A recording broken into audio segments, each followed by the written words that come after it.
మరి 1818లో భీమ్ కొరేగావ్లో జరిగినటువంటి ఒక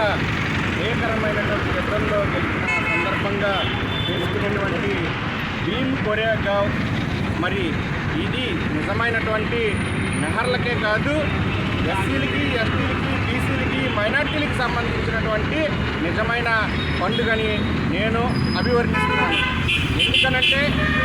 ఒక బలమైనటువంటి సంఖ్యాబలం కలిగినటువంటి ఎస్సీలు కావచ్చు, ఎస్టీలు కావచ్చు, బీసీలు కావచ్చు, మైనార్టీలు కావచ్చు, బాబాసాహెబ్ అంబేద్కర్ ఇచ్చినటువంటి ఓటు హక్కుని ఏదైతే ఆధిపత్య కులాలకు సంబంధించిన